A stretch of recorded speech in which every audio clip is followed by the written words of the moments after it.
Welcome to Beyond Sports. I'm your host, the Fitted Nuggets fan, and joining me is my co-host, Bob Taylor. No hey-hays today, guys. No hey-hays today, guys. Indeed, Nuggets fall to the Timberwolves, and to all you fans out there, if you're anything like us, it's been a very sad day. Very sad day indeed, but to their credit, before we begin the show, I want to give a big shout-out to the Nuggets, the whole organization, the staff, the team, everybody involved. They put in a very long, very hard-fought season with a very short off-season in between the championship and this year. With a lesser team, they went a lot farther than I personally expected them to with how they were playing this season. And with the way it ended up, I say we got about as far as we were going to get this year, just with some of the weaknesses we had. And we're going to get into that here in just a little bit. But as you all know, they fell to the Timberwolves last night, 98-90. Pretty tough pill to swallow, especially having that 15-point lead at halftime. I think there were a lot of things that got exploited in this game. Kind of some rhythms that we got into as well. But Bob, what was your big takeaway looking at Game 7? They fell apart. I mean, they had a great first half. You said it yourself, 15-point lead. I think they even got it up to 19 or 20 at one point. And it felt comfortable up until about 8 minutes left in the third quarter when the Wolves started figuring stuff out against the Nuggets, and the Nuggets didn't really figure much out against the Wolves. And Gobert and Towns were both in heavy foul trouble last night, and we were getting picked apart by Naz Reid, picked apart by Mike Conley. Even though he only went 3 of 10, he sure didn't seem like it. I don't know about you. But yeah, I did not know he went 3 for 10. Yeah, and those 3 shots hurt us. Every single one of his shots felt hard. Yeah, I think the big takeaway is that we let the others beat us rather than let Ant try to do it all. And I think that worked in Game 5 and didn't work tonight. I mean, he was 6 for 24 and 16 points, Ant, and that's terrible. Yeah. I mean, at the end of the day, that team really dug deep. For being down, I mean, I got to tip my hat to the Timberwolves. As depressing as that is, their team really did overcome quite an amazing achievement. This is their first Eastern Conference appearance in 20 years. Sorry, Western Conference Finals appearance in 20 years. And just pretty incredible. Hats off to the Timberwolves. Did a great job. They, again, really fought hard. Beat us shooting 39% from the field in Game 7. I mean, it's just a tough loss for everyone. I'd say that some of the things that were a little concerning for the series, I think we all are talking about Michael Porter Jr. I think one thing we have to remember is how well he performed in the Lakers series when everybody else was struggling, and I think that's just the maturity level of Michael Porter Jr. He's arguably entering in his prime if he's not already there, and for him, I think it's just a question of let's gain that consistency. Let's continue to work on that. I think offensively this year, he took a small step back from the previous year. Not a big one. And then he closed out the year pretty strong, I would say. He looked good going into the year. Murray, I think his rhythm really took a hit. Murray, he just looked like he was forcing a lot this game. And he looked good, though. I got to say, for a Game 7 and how he had played in the rest of the games, it definitely wasn't his fault we lost that game. He was hitting some big shots, really continued to kind of push that offensive rock that was the Nuggets last night. And I think this kind of goes back to what I was saying earlier with they looked comfortable up until about 7 or 8 minutes left in the third, and that was when Jamal started missing because he had 29 with 10 minutes left in the third, and he only ended with 35. Yeah. And he had a phenomenal first half, phenomenal start to the second half, and then just couldn't keep it up. And, I mean, I'm sure he's definitely gassed, especially considering he's coming off that injury, and he's definitely not fully 100%, but I don't want to blame that, and I don't think he would blame that either. But I just think next year, hopefully he can kind of stay healthier and be ready when we get to the playoffs, because I think so much of these playoffs has been him trying to get back to 100%.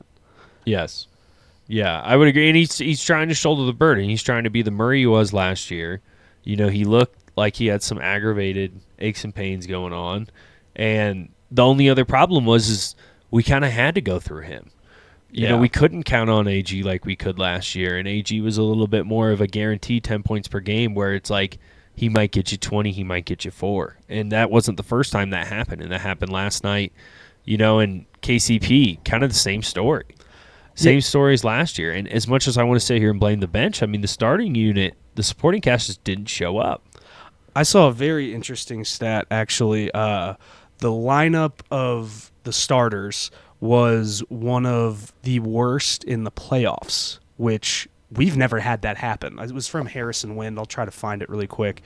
But the starters just didn't show up. I mean, we can't – I agree our bench isn't great, but you can't really blame them when not our starters aren't playing up to their abilities either. And to kind of circle back to what you were saying about Michael Porter Jr., I think there is another level for him to reach, and I definitely think after his comments from last night that he is going to reach that next level because he took full responsibility for the game. And I guess according to Katie Winge, he came into the locker room and basically just apologized to the guys and were like, we win that if I play better. And I think that accountability is incredibly telling about not only his character but his work ethic and how he's going to come back next year. And I think next playoffs we're definitely going to see a more closer to 18 to 20, maybe even 22 points per game from Michael Porter Jr. But I did pull that stat up really quick. The Nuggets starters had a minus 21.6 next net rating in the series, minus 60 in 136 minutes. And it was the worst 5-man lineup in the second round of the playoffs that played 35-plus minutes together. Yeah, and you just felt all of that. And what I'd like to think happened was we have the starting unit. They come out with a game plan. They run that game plan. Things go well. You know, things start going, much like it did last night. And then the bench unit comes in. They derail that momentum and that spark plug and then essentially just kind of kill the vibe. Whether we're losing like points or not, it just seems to me like it's either they're playing really good defense and no one can score, or they're not scoring and they're getting scored on. Yeah, I definitely agree with that. And we didn't have that problem so much at the beginning of the year because Reggie Jackson was playing much better. Yeah, and his decline has hurt us quite a bit because he went from being able to give us around 12 a game when he started out, roughly through December, and then the back half of the year, I mean, we'd be lucky to get 6. Yeah, he's looked, frankly, very bad the last half of the season and in the playoffs. He did have a couple really big playoff games that I think we've tipped our hat before to him on the show, but overall, I just think it's the roster construction. And I hate to give Calvin Booth so much crap, but I don't know how he could have went into this season thinking that this was a okay bench. I understand that Peyton Watson probably could have taken a bigger step, and I think we'll see that in the future because he is only, 21? He's young. He's super is young. Ant, though, you know. And I think he relied a lot on Christian Brown kind of taking that next step on the offense and maybe being able to be a backup point guard. Oh, and he was better than last year, but he just could never get it done offensively, really. He had a great series guarding Ant. I mean, yeah, he was phenomenal defensively. No Same question, with Peyton Watson. CB's great. Yeah, I'm not trying to bash them at all, but as far as the offensive output from the backups, I mean, who else? We only had an 8-man rotation last night, and I don't have faith in any of them to be scorers, really, other than Christian Brown, and that's not really saying much. Yeah. And not having a backup center for Jokic to really allow him to take a seat and rest, I think kind of made him as gassed as he was in the last 10 minutes of that game last night because he's been doing it all playoffs, having to play way more minutes. And his conditioning's phenomenal, but it's just not – it's not perfect. Yeah. I mean, you can't just run forever. And he's going to get tired. Yeah, and as much as I'd like to think that the Nuggets, were truly the better team in this playoff series. Which I do. I do. I think as a talent level they are, but I think like you said with the team construction and how they're currently playing, and just the way that they're playing really is the problem. And if we look at it, the only time that they really looked like themselves was roughly in that 3-game win streak against the Timberwolves. Yeah. To me, that was the only time that they really felt like, okay, this is the Nuggets that we saw during the wins during the regular season. Because I agree, they looked like strong during the regular season, definitely.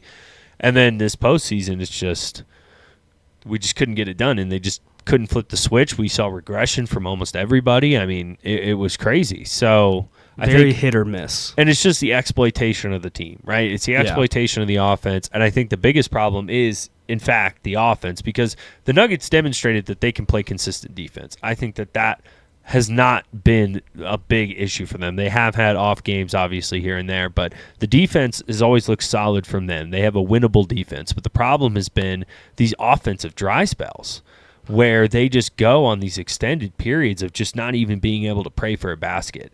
And I know it's just not in Jokic's nature just to get in there. He's more, kind of a skill set guy, but we need to find somebody who gets down and dirty, because that was Bruce Brown last year.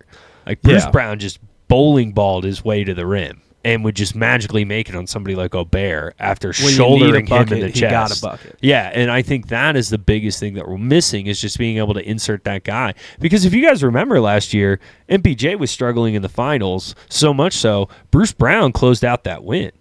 Like, Bruce Brown was the guy. And I know we're all thinking that right now. I know we all miss Bruce, but it's not necessarily finding Bruce Brown. It's about finding somebody similar like Bruce who we can use to fill that gap, because the Nuggets are such a talented team. If we can find somebody who just has a bit of that offensive side, like, we're going to be able to cash out on that.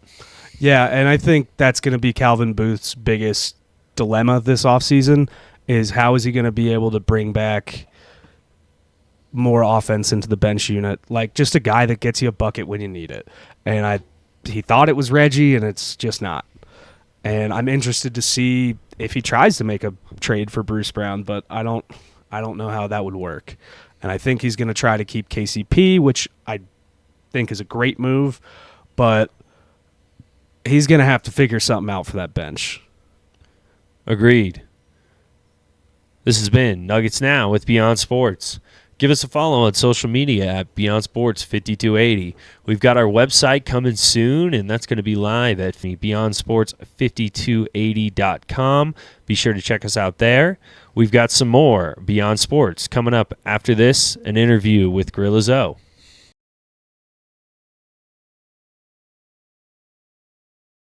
Welcome back to Beyond Sports.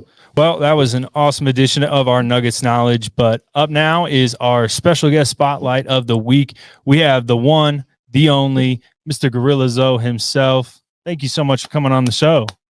Happy to be here. Thank you for having me. Yeah, absolutely. Absolutely. Coming all the way from D.C. today, huh? Yeah. Travel is a necessity, essential right now. Yes, sir. Yes, sir. A lot of traveling. How's that Denver airport treating you? I love Denver Airport. Yeah? Yeah. Not everyone feels that way. I'm glad you like it. But, Zoe, so thanks again so much for coming on. So, for us, a lot of the times what we like to focus on for our artists that come on the show, especially somebody like yourself, is realistically just their journey through music. You've got a terrific, successful journey to explore. So my first question for you would be, what first got you inspired to do music? Well, that's simple. Everyone loves music, The opportunity came, and I took it. And it, just ended up aligning with my what you would call destiny, or a journey, or purpose. So I just fell in place. Excellent. So when what would you mark as kind of that first moment for you when you were getting into the music industry? Like what time period of your life was that for you? It was before I got in the industry. It was when I was recording the Hood Figure. Hood nigga, I don't know, but when I was recording that, I knew I had tapped in to something. You can feel it. it's kind of like, this sports and beyond. So it's kind of like, you getting hot. You hit a layup. You hit a 18-footer. You hit a three. Then you hit a three and it hits off the backboard. Like, hold on, everything going in. I'm getting hot. This is crazy. You can start feeling it. Yeah. So you know what I'm saying? You end up, crossing somebody up. You're like, oh man, I'm not missing. I'm on fire. Kobe mode. I felt that for the first time in my life with music when I was like halfway through recording. I was like, yo, I think it's over with. So that was one of your first tracks. This is my third track I ever did. Wow. Because that's one of my favorites still to this day, actually. And a lot of songs from that album are still definitely in my favorites. So when recording that, you're saying you got definitely hit after hit. I would say, what was that kind of change like for you, going from just starting out in music to now, being at pretty much the top? I mean, I definitely would say you were up there. I appreciate it. Pushing the boundaries. So you know what I'm saying. I'm always try to give parables, speaking parallel, and give some kind of more related to sports. Mm-hmm. So where Trae Young shoots from, you don't start shooting from there till you get comfortable. Right. You're like, man, I'm gonna step back 3 steps. Mm-hmm. I'm gonna step back 4 steps, 5 steps. I'm just gonna start shooting from half court. Just see how many I can get in and repetition. Right. So while everybody's in the studio, but when everybody leaves the studio, I'm still in the studio. Mm-hmm. So putting that work in. Yeah, so I'm pushing the boundaries now. I'm going into my black book and I'm digging through records of my musical depth and saying what they did. And I'm learning it as it goes. So my, what you would call music theory is my own. And I think everybody has their own music theory. You know what I'm saying? It's not just one, it's theoretical. So that is what, pushed me like after keep going and trying, just pushing the boundaries. Yeah. And like you said, making your own voice, I think that is definitely apparent with your music, just that unique style and the way you had the beats and just the lyrics and everything. And I like that you said it's like a parable for you. And you try to like put a message out there for each song. I think that's important. And I feel like a lot of modern music has lost its way in that sense. And, from some of the music that I hear that you continue to make, you've kept that like kind of preach and, message. And especially from your social media, I like a lot of what you're sharing is a lot of like growing as a person information. And I love to see that kind of stuff. So, but back to kind of getting started out here. So from there, you started going on tour, or when was it kind of like right away after the album dropped? Well, after the album drop, yes, touring. I was on multiple tours. It started off with promo. So promo tours is where it's gonna start. You know what I'm saying? Right. For you that don't know, if you gotta start, you gotta get a game something before you get. So promo tours, and then we went to, getting paid tours, and which tour you gonna go on and what you have to just get a grip of and say, okay, cool, I'm not gonna be home. I'm gonna be gone 150 to 200 to 250 days a year. Wow. You know what I'm saying? That's a lot. So you think how many weeks is it in a year? Yeah, 52. Okay, so it's 52 Fridays. So it's 52 Saturdays. That's 104. So just Fridays and Saturdays, 104 days. Wow. Going out of your 365. So you add Sunday to it. Now you 156, 100. You know what I'm saying? Yeah. And if anybody has a open Thursday or something, you 200. You 200. Right. You know what I'm saying? So it's easy to be gone over half of the year. And in between us, like, well, what you going home Monday, Tuesday, and Wednesday? Mm-hmm. You know what I'm saying? Just real quick. And just enough to get rested, not even. So it's a lot of times you're not going home. You know what I'm saying? So home is where you lay your hat. So you try to make, as you're traveling over the months and over the years, and if you get a chance over the decades, you try to make home everywhere you go. You know what I'm saying? Okay, if I'm in Denver, this is where I go eat at. Or this, Right. You know what I'm saying? From here, Some familiar places. familiar, you find family everywhere. Oh wow. Well, I mean, you have to in a situation like that, like you said, like not even really having a home. So as somebody who's done something like that, like what is that like physically, like having to travel constantly? Like I feel like, especially relating it to sports, like you're touring almost more than a lot of these athletes, especially like basketball. There's 82 games in a season and it's traveling every other day or for weeks, and you know what that life is like. So tell our listeners a little bit about what it's like to do a show, get on the plane, come back. What is that like? It's a continuous roller coaster. You gotta have it's tough. It's not for the weak. It's You gotta want it. You gotta want it. You got and you gotta have something more than just drive or determination or passion or motivation. You gotta add discipline. Mm-hmm. You gotta find a bigger purpose, because you wake up one day, it's like, okay, if motivation was the money or success or things, if it was a noun, a person, place, or thing, like if that's the motivation, then you're gonna run out of motivation. Right. Right. Because you're gonna get the money, you're gonna get the cars, you're gonna get the girls, you're gonna get the guy. It's just that's all. And then once you get that, what else drives you? Right. What's left? What's left? So my purpose was always people. I always, you know what I'm saying? If it wasn't my children, it was, you know what I'm saying, it was my homies' kids, you know what I'm saying? Or some, Those somebody close to you. Somebody that I could see that, like, you know what, they great right now or they good right now, but what about 10 years? Right. 20 years? What about 30 years? Whatever I can do to make myself useful for as long as I can, that's the motivation. To be able to be a useful tool for people. You know what I'm saying? That's beautiful, really. I mean, it is. There's not enough people like that, I feel like, nowadays that are trying to help each other out rather than worrying about what they got going on, and especially somebody in your position. I'm sure that you've impacted a lot of people in a positive way. I was in horsepower mode for so long. I didn't know.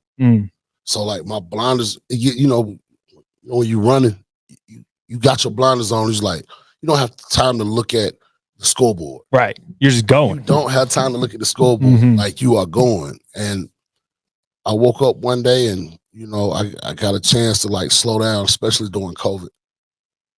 And I couldn't even understand the impact that I had made over the umpteen years. And, people say something, I'm like, right. Because I'm stuck in this place that didn't look at the scoreboard and I wasn't counting. And I really I'm thankful, I'm grateful. And it hit me hard. I was like, damn, bro, like it wasn't for nothing. It wasn't for the money. It wasn't for this. Some people really listen to my music. Yeah.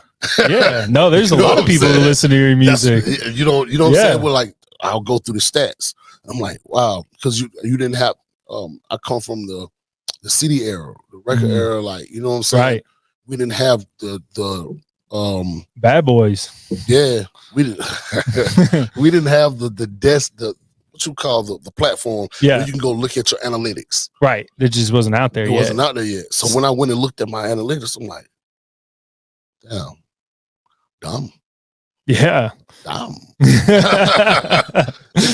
Yeah. And so that was motivation to get back on the horse. That's awesome. And I'm glad you are. I mean, I would say I'm one of those people that listen to your music, and I know a lot of my listeners out there, like your music a lot and love to hear that, you're potentially working on some new stuff. We'll talk a little bit about that later. So, one last question, kind of going back a little bit. How would you say your music has either changed or stayed the same over the years with how music itself has changed? Like, would you say that you've adjusted anything or you've grown your music in any way? Yeah. Well, if you know me and you listen to my music, this is the good part. I'm always ahead of my time. I appreciate this more than me. You know what I'm saying? I give the thanks to God first on everything, and then I'm thankful to the people around me. You know what I'm saying? That help assist everything that comes that has to do with me. Mm-hmm. Saying that I'm always looking for, I'm never copying. If I've heard it, I don't want to hear it. Right. Always trying to help find your own sound. Exactly. So I'll still go back and listen to a Beatles album. I still go back and listen to Bob Marley and the Wailers. I still go back and, you know what I'm saying? I'm going to go. Pulling for inspiration. Man, just unique sound. Yeah. Just uniqueness, just anything unique. Right. So this new music, the one thing that is consistent from then and especially now is the uniqueness. My voice, I understand what my voice is. It's an instrument, and my voice is unique by itself. But right now, I'm with the Avengers. Everyone, you know what I'm saying? We're on superhero mode. Right. So, like, this about to be crazy. Dropping lots coming up, huh? Yeah. Yeah. Well, I know my listeners are going to be excited about that. So for you, you know, you mentioned the COVID era, and what was that like for you and your music and with your platform? You know, you mentioned that you impacted some lives. So my question would be, you know, just walk us through that time period for you and how you made the adjustment. COVID, well, I mean, I see I'm blessed enough to have vision. You know what I'm saying? Some people can see, you know what I'm saying, but having vision and being able to see from multiple, you know, perspectives, viewpoints, angles, then you can see certain things coming. You might not know what it is. So you might not know exactly what it is, but it's something different. So you try to say, okay, I'm going to go back. Same way, I'm going to go back in. I have never seen this. I've never seen the world shut down. What is this? You know what? Pretty unbelievable. I'm going to prepare myself the best way I can prepare myself. That you can't prepare yourself for. Right. So I try to, you know, gather my family all in one place. We sold a house, bought a bigger house, and we tried to, you know, stay out the mix. I lost people. Oh, I'm sorry. Like I'm very sorry. We all lose. Yeah. You know what I'm saying? And I also gain people. Yeah. So you lose and you gain. The thing is, everybody wants to gain. Everybody wants to win, but nobody wants to lose. Nobody wants to lose. And the truth is, if you learn how to fall, if you learn, like they got to teach falling somewhere, sometime. Like, you know what I'm saying? Like, I think that class is actually no longer taught in schools, unfortunately.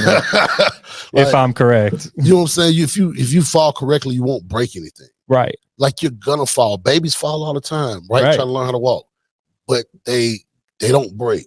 That's how they learn to walk. They learn to walk. They fall 1,000 times. Right. You know what I'm saying? So part of the process. Nobody wants to go through the process, and COVID took everybody I know through a process. Yeah. You had to say the least. You had to sit with people that you thought you knew, but you don't really know anybody until you can sit with them for all hours of the day after day. You just locked in the house together. Right? Wild. People start learning not just about other people, about themselves. Yeah. And while the whole world was doing this at one time, you know what I'm saying, to not get programmed, to not be programmed, right, and stand on what you believe and stand on what you know and go through that. That was a time. It was a time. But I think if you came out of that, no matter what it looks like, you came out of it better. You know what I'm saying? So that's what it would look like for me. I did not know that digital was gonna take off like it did. So the touring stopped, but then digital went up. Right.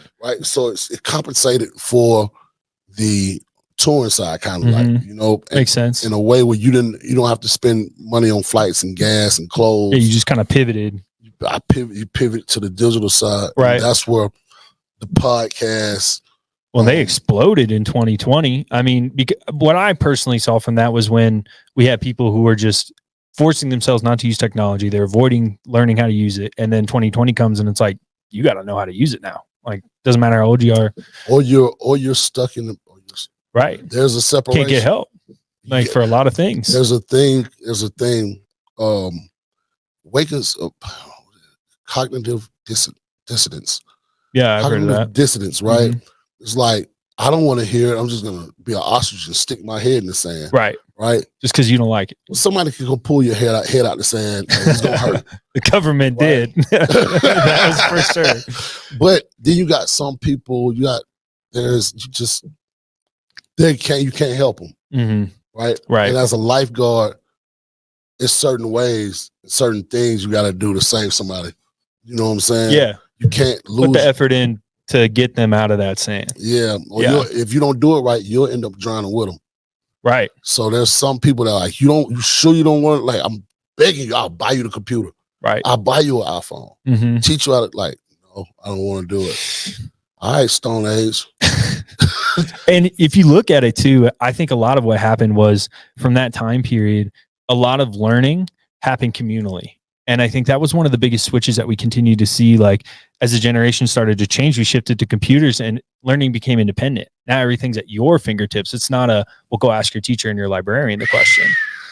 And so seeing that shift, I think is what really kind of, it's like a childhood thing that these guys are hanging on to, when they don't want to do it. Cause it's like, well, this is how I was raised. This is my generation. This is how I live, and it's an identity thing, I believe. Ah, man, it was, what did you, so I beg everybody, if you don't take anything from this interview, take this from me.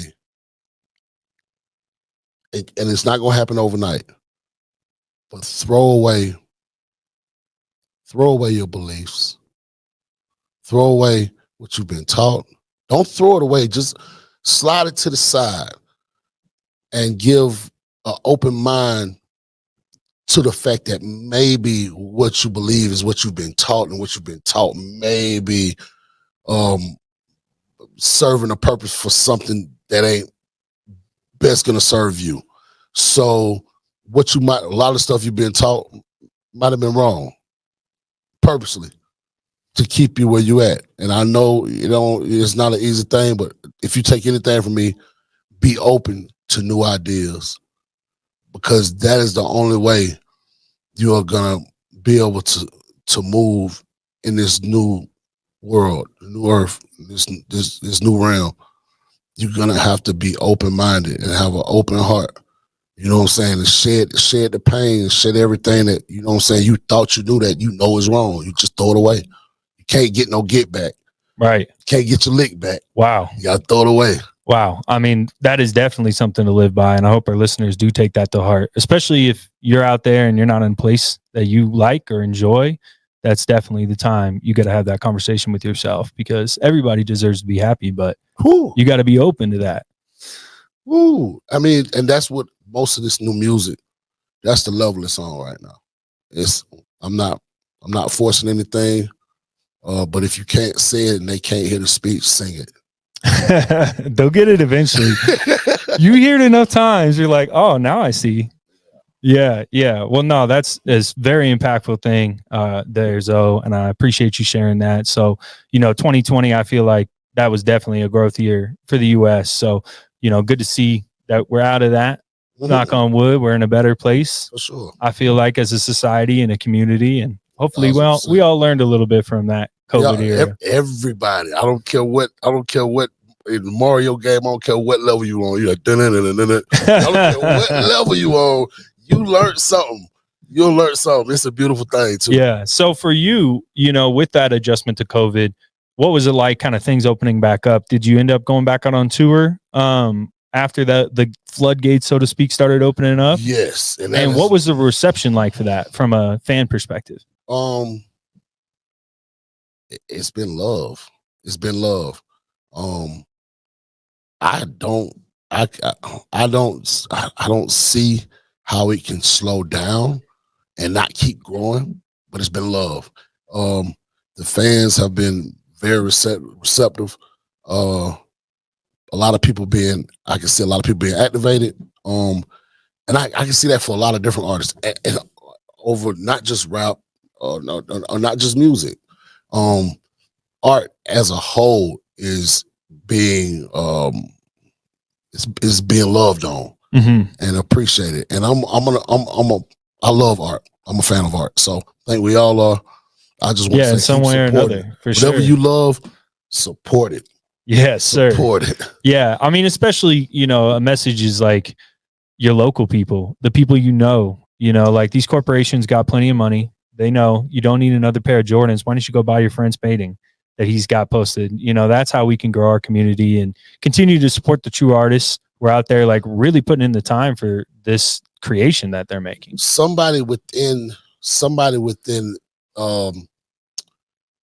local to you or someone within the community make shoes. So you don't have to just go buy those Jordans. You can go find somebody, and they're gonna be quality and dope, but find somebody that's something that fits you, but find it within the community. You don't want your dollar, especially you gotta look.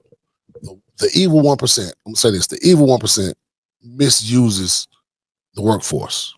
100%. Right? So we've been misused. Okay, we can't get our lick back. Well, I tell you what, we're gonna spend our money within our own circle. Right. We're gonna spend our money in our community. We're gonna spend our money locally. Mm-hmm. We're not going big chain. Right. We have no problem with big chain, and we'll stop if that's the only option. Right. If I got two places I can buy a jacket. Right. I can go to this chain place and go buy this jacket, or I can call you and you can point me where you got that jacket from, and I can go to him, and I'd rather spend the extra $25 with him than save the $25 and it don't stay within our community, because he's gonna do the same thing. That's what we're doing. We know it's only one, and it's one body. If you don't get it, hope you get it. I pray you get it. I got faith you'll get it. But we trying to keep everything as much as we can inside for as long as we can. Yeah, I mean, I think that's one of the people, like the people as a whole, especially if we're talking about a separation of class, like that's the power right now. Like voting used to be the power. That used to be how we could do it. Or, what was the other option? It was strikes. Strikes used to be our power. And some of the Teamsters, right? Where it's like, okay, you don't want to pay us more, we'll stop working. Well, now they have replacements for that. So where is our power? It's our purchasing power. Because if we don't pay the money, they don't make any money. And we're the ones buying everything from them. Wow, you didn't think about that. I didn't think about the unions. Yeah. Right. So how then they got corrupted too. I mean, that's kind of the other side of the coin, is like, for a while it was beneficial. The new thing was like, okay, well, robotics, you know what I'm saying, right? Yeah. The machines, robotics. No unions for them. Right. That's taking they can just do it. But now it's a new wave. Mm-hmm. And I want everybody to embrace it. Yeah. AI. It's insane. Embrace it. It's crazy. Don't be scared of, like, you know what? Oh, no, don't use AI. Get good at it. Man, they got your yeah, it's been had. It's been had. No, come on, man. You got an email address. It's been over. Come on, I hate to tell you. It's been a while that everyone has known all your information. Who cares? For sure. Yeah. No, I think, AI, all this new technology we got going on is crazy. And like you said, being open and having an open mind. And that comes to things like this. And if you learn it and you can intelligently speak to it and you learn how to talk to it, like, it can be an incredibly useful tool. And it's not going away. I'll tell you that much, because they're looking for it. So, Zoe, kind of tying it back to you a little bit more. So for you, and, you've been on tour, played with some pretty terrific artists. Is there anybody who stands out from your touring or even just being in the studio with them? Like anybody in particular who like made an impact on you or that you're still connected with to this day? Flo Rida. Oh, Flo Rida. Yeah, Superman. Is it just his like work ethic His or with everything, man? His work ethic. Dog, he holds himself. He's with the people, but he holds himself top tier. You know what I'm saying? He's one of the kind of guys that can be in the valley and on the top of the mountain at the same time. Wow. You know what I'm saying? And you don't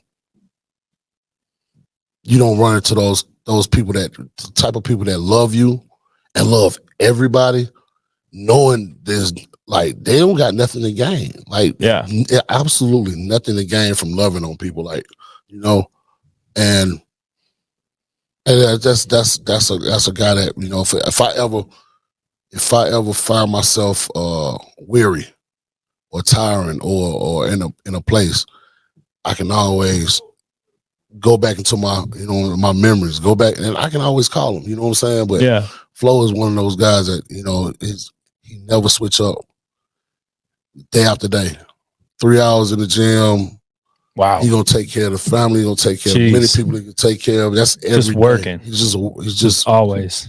That's tough, and it's an underrated thing to be able to not only be success, but then look after your family and spend time with your family and yourself, and getting in the gym and doing the touring and recording to artists, new artists. Like, so it's a couple. It's like you said, it's a couple terrific artists I've been around, but definitely Flo. Flo stands out. Well, that's incredibly impressive. I actually never knew that about Flo, and not that I researched him a bunch, but I've heard him. If you kind of put the dots together, it makes sense. He was very successful, in his music career, and that doesn't happen on accident, for any artist. Like, you got to recognize that there's a lot of work behind that success, and people all the time, try and come in like, oh, I could do that. Like, well, can you, can you put that work in? Like you said, be afraid to fail, and it hurts sometimes, but you guys have risen above and both become very, very phenomenal artists. Yeah. So, Zoe, we're going to be wrapping things up here with your interview now. So why don't you tell some of our listeners about some exciting stuff you got coming up now? Okay. So check this out. Now, shameless promotion. I'm Gorilla Zoe. Been doing this for a minute. Yes, but I'm a new man right now. A new man. I got some new music and some new messages and some jams coming. The next one that's dropping is on the 21st, and it's called The Count. You're gonna love The Count. The Count, it features levels of clever comedic seriousnness. Okay.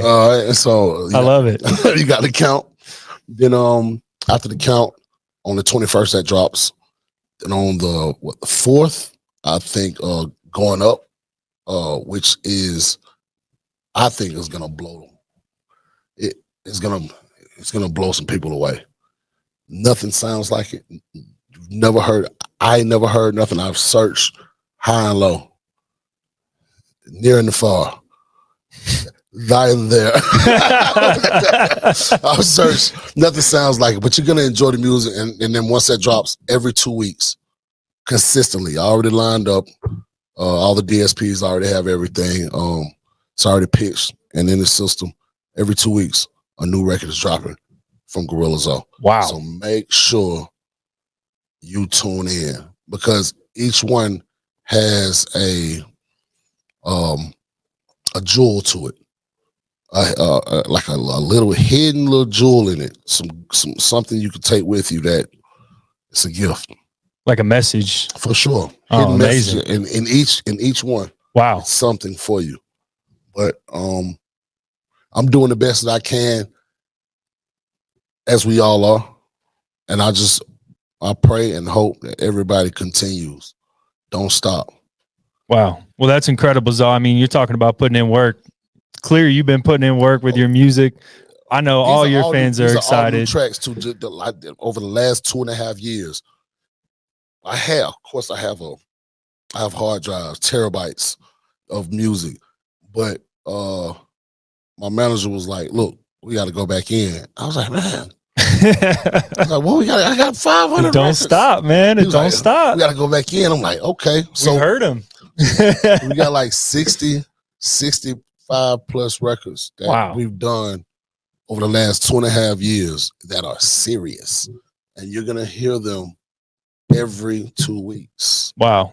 Where's the best place for us to hear that at? Spotify, Gorilla Zoe, Apple Music. All right. Yeah, just plug it. So and all seriousness, Denver, Colorado, all surrounding areas. Listen, Horsepower is the record you're gonna hear related to the Denver Broncos, because we made a record for the Denver Broncos. It's called Horsepower. So you're gonna hear that very soon. Stay tapped in, stay linked up. Yes, sir. Well, hey, thank you so much for coming on. Appreciate you. We're going to be back with some more Beyond Sports after this.